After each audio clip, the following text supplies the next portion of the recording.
Humble Hero, Chapter 36, The Touch of Faith Brings Healing. Returning from Gergesa to the western shore of Lake Galilee, Jesus found a crowd gathered to meet him. He stayed by the seaside for a while, teaching and healing, and then went to the house of Levi Matthew to meet the tax collectors at the feast. Jairus, the ruler of the synagogue, found him there. In great distress he exclaimed, "My little daughter lies at the point of death. Come and lay your hands on her, that she may be healed, and she will live." Jesus set out immediately with the ruler for his home. The disciples were surprised that he agreed to the request of the proud rabbi, yet they accompanied their master, and the people followed. Jesus and his companions advanced slowly, for the crowd pressed around him on every side. The anxious father was impatient, but Jesus stopped now and then to relieve suffering or to comfort a troubled heart. While they were on the way, a messenger pushed through the crowd, bearing the news that Jairus' daughter was dead. The word caught the ear of Jesus. "Do not be afraid, only believe, and she will be made well." Together they hurried to the ruler's home. Already hired mourners and flute players were filling the air with their anguished noise. Jesus tried to silence them. "Why make this commotion and weep? The child is not dead, but sleeping." They were offended at the stranger's words. They had seen the child in the grip of death. Requiring them all to leave, Jesus took the girl's father and mother with Peter, James, and John, and entered the chamber of death. Jesus approached the bedside, and taking the child's hand in his own, said softly in the familiar language of her home, "Little girl, I say to you, arise." Instantly, a tremor passed through the unconscious form. The eyes opened widely as if from sleep, and the young girl looked with amazement at the group beside her. She got up, and her parents embraced her and wept for joy.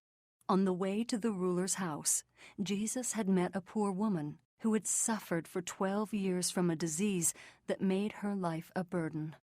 She had spent all her money on physicians and medicines, only to be told that she was incurable.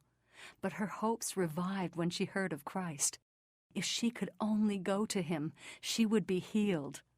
In weakness and suffering, she came to the seaside where he was teaching, and tried to press through the crowd, but without success. She followed him from the house of Levi Matthew, but still she was unable to reach him. She had begun to give up hope when he came near where she was. She was in the presence of the great physician, but in the confusion she could not speak to him or catch more than a quick glimpse of him. Afraid that she might lose her one chance of relief, she pushed forward, saying to herself, "If only I may touch his clothes, I shall be made well." As he was passing by, she reached forward and succeeded in barely touching the border of his garment. In that one touch was concentrated the faith of her life, and instantly her pain and feebleness gave way to the vigor of perfect health. With a grateful heart, she tried to slip out of the crowd, but suddenly Jesus stopped. Looking around, he asked in a voice that everyone could hear above the confusion, "Who touched me?" Jostled on all sides as he was, it seemed a strange question. Peter, always ready to speak, said, "Master, the multitude throng and press you, and you say, 'Who touched me?'"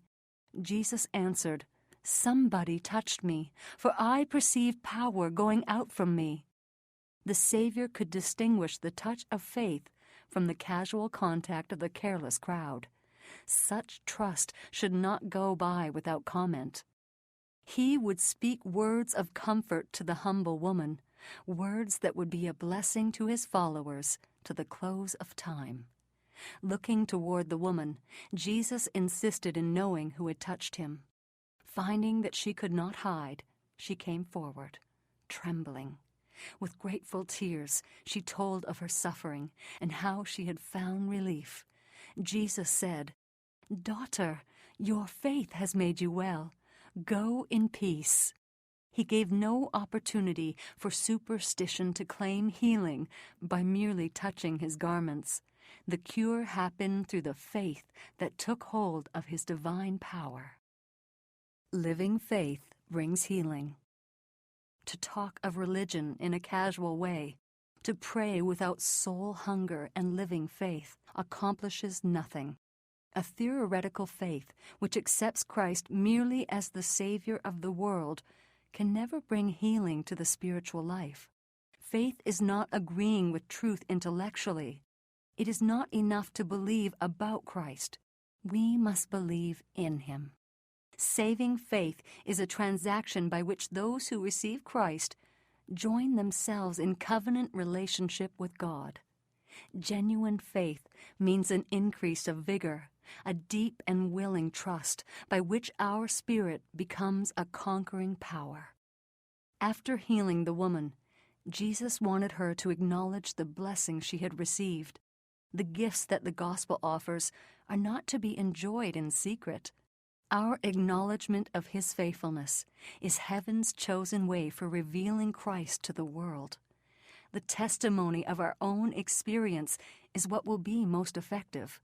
See Isaiah chapter 43, verse 12.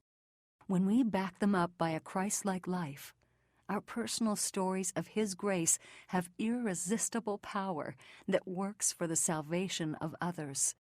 When the 10 lepers came to Jesus for healing, they were cleansed, but only one returned to give him glory. The others went their way, forgetting him who had made them whole. How many still do the same thing?